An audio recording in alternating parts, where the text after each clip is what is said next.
who will score goals? Jackson, yes, he does a little bit here and there, but we need a top striker. Do you know what? I think he's just in front of goal. Like that composure in front of goal. Nicolas Jackson. Jackson, first touches for him. Depending on his personality and what he's capable of, if he's working at that, he will be a problem for people because he's got pace, he's got link-up play. He's up there with everyone else in the Premier League. He's even more competitive. No, I don't have target. I just score more. I think last year I should have scored more. Support and Nicolas Jackson. Nicolas Jackson doesn't get the respect he deserves. Since the start of the 2023-24 Premier League season, excluding Erling Haaland, no striker has had his name called out more often than Nicolas Jackson. Not because he and Haaland went toe-to-toe for the Golden Boot, but for the number of big chances he missed, the game he costed his team, and how average he is overall. Everyone called for the club to find a replacement for him if they were to move forward. But as time went by and into his second season with the Blues, he's flipping the general narrative and proving the doubters wrong. In the last 20 years or so, Chelsea Football Club has had a long list of striking problems, and some have attributed it to the famous number 9 curse, as allegedly any striker that wears that jersey number 9 will underperform. The only two decent strikers in that decade with consistent performance were Diego Costa, who bulldozed defences like a tank, and Didier Drogba, who basically redefined the term big game player. They set the bar insanely high, and now anyone who comes in is expected to hit those heights, like, immediately. Didier Drogba, during his two spells at Chelsea, netted a solid 164 goals in 381 appearances. Costa scored 59 goals in 120 matches. Those are serious numbers that haven't been replicated in years. It seems like every striker who rolls through the gates at Stamford Bridge has to wear the ghost of Chelsea's past failures on their shoulders.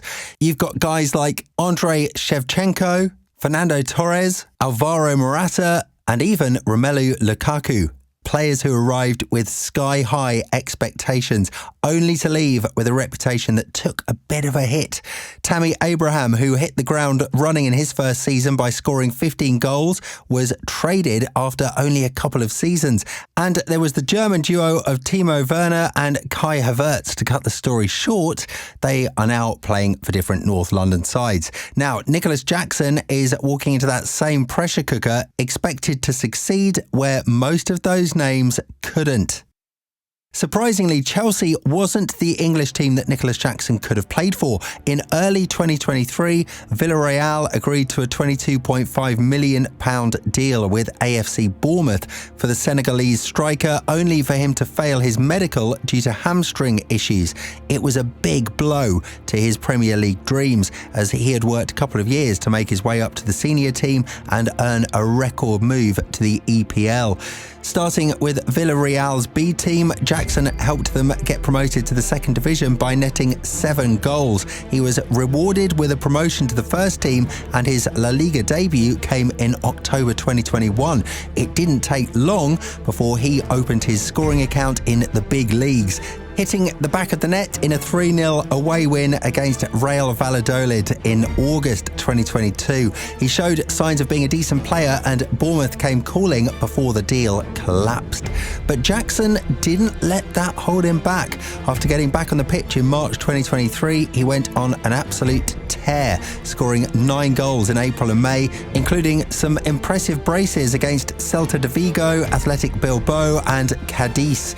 Those performances were enough to catch the attention of a much bigger Premier League side, Chelsea, and they wasted no time to splash £32 million to bring him to the Premier League on a long-term deal. The deal came as a shock to many Chelsea fans and football fans as well. I mean, this was the first time they had heard of the name Nicolas Jackson, and the club was signing him for over £30 million. And the question asked was it a good decision or a bad one? Were you one of those that criticised the transfer at first? Let us know in the comments, and while you're at it, be sure to subscribe and turn on notifications. Jackson was given the number 15 jersey, so fans joked that he had no excuse if he didn't perform, as it wasn't the cursed jersey. In just his first few months at Chelsea, he started making headlines. He completed a stoppage time hat-trick in a 4-1 demolition of Tottenham in early November, and then followed it up by scoring against Manchester City in a thrilling 4-4 draw.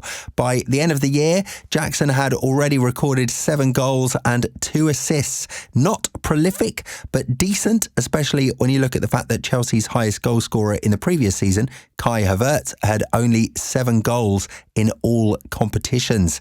By mid-April 2024, Jackson hit his 10th Premier League goal in a 6-0 thumping of Everton, even setting up a goal for Cole Palmer, who he had formed a connection with on the pitch.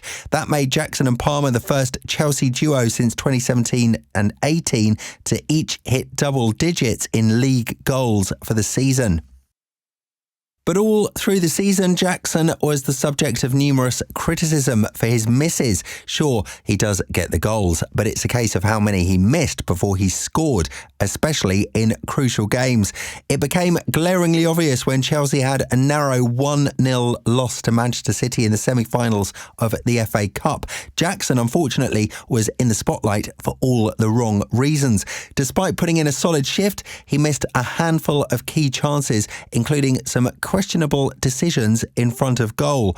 One-on-one with City's keeper Stefan Ortega, he tried to dribble around him and fluffed it, and later his point-blank header went straight into the keeper's gloves. This wasn't the first time it happened that season. Against Manchester United earlier in the season, he had a chance to shoot first time after being played on goal by Raheem Sterling, but he decided to take a touch, which gave the goalkeeper enough time to recover. Against Brentford, he decided to round the goalkeeper, but fluffed his shot, and the list goes on and on. Despite all the heat he took in his debut season at Chelsea, Nicolas Jackson still managed to put up some impressive numbers. 14 Premier League goals in 35 appearances, making him the second highest African goal scorer of the 2023-24 season, just behind Mohamed Salah. And it was the highest by any Chelsea striker since Tammy Abraham in 2019. Let's be honest, Jackson's performances weren't always consistent, and the critics fed off that. After the season, Chelsea fans, hungry for a lethal striker, reignited calls for the club to bring in someone new who can deliver immediately. One name kept coming up: Victor Osimhen. Rumours were swirling that Romelu Lukaku's move to Napoli might pave the way for Osimhen to join Chelsea. There was even talk of a potential loan deal. For Chelsea fans dreaming of Osimhen leading the attack, this seemed like the perfect scenario. But as transfer deadline day came and went, the deal fell through. And to the shock of many, Osimhen ended up on loan to Turkish giants Galatasaray instead.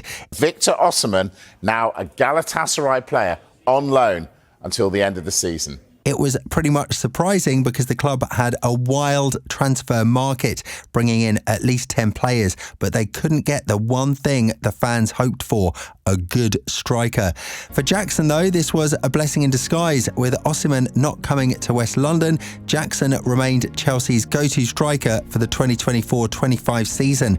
Everyone is still insisting that Chelsea should still make a move for Osimhen or another top-tier striker, but it looked like Chelsea will stick with their young forward and give him the time to grow.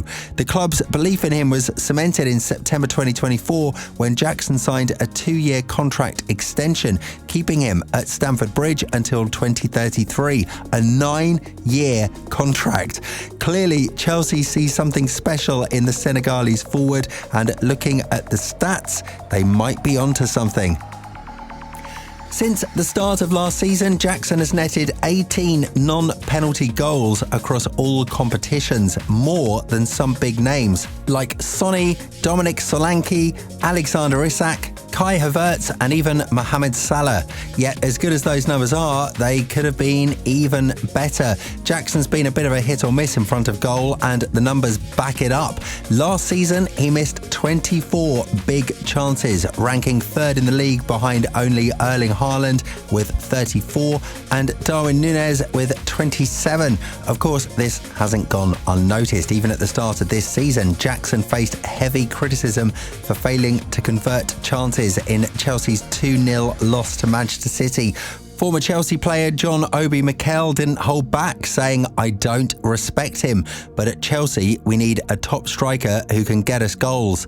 Jackson fired back after netting Chelsea's first goal in a 6-2 win over Wolves, and apparently took a jibe at Mikel on Instagram. He followed that up with a goal against Crystal Palace in a 1-1 draw, and then recently a brace against London rivals West Ham to take his tally to 4 goals in 5 matches this season. Jackson has now scored 8 goals and tallied 3 assists in his last 10 Premier League appearances. And it's not just his goal scoring that's improved. Jackson's all-round game has leapt forward. His ability to link up play, press opponents and assist teammates has been getting some serious attention. This season, he has a total of 6 goal contributions already. In the game against the Hammers, his first goal was a stunning solo run, finishing coolly between the legs of the West Ham goalkeeper. His second, just a few minutes later, was a beautiful outside-the-boot strike after a perfect through ball from Casado. His brace was the quickest by any Chelsea player since 2005, when Drogba netted twice against Middlesbrough. Jackson wasn't done though. He set up Cole Palmer for a brilliantly taken goal, wrapping up a man-of-the-match performance. Even his coach said that it's not just because he scored those goals, but he has been working hard, and it therefore shows a player eager to improve. That brace moved Jackson up to joint third in the Premier League's top scorer rankings, and with performances like this, the £32 million Chelsea paid for Jackson will look like a bargain. Jackson's improvement since joining Chelsea in 2023 has been massive. He's now playing differently from the raw, inconsistent player we saw last season. People love to compare him to Didier Drogba, but let's be real, there will never be another Drogba. The Ivorian legend didn't exactly start with a bang either. It wasn't until his 3rd season that he broke the 20-goal barrier. Jackson, meanwhile, has already outscored Drogba's first season tally of 12 Premier League goals. Not comparing the two, but Jackson looks like he will come good with time. So, do you think Nicolas Jackson is one of the Premier League's most underrated strikers right now? Let us know in the comments section what you think, and don't forget to subscribe to this channel and turn on notifications. We will see you soon in the next one.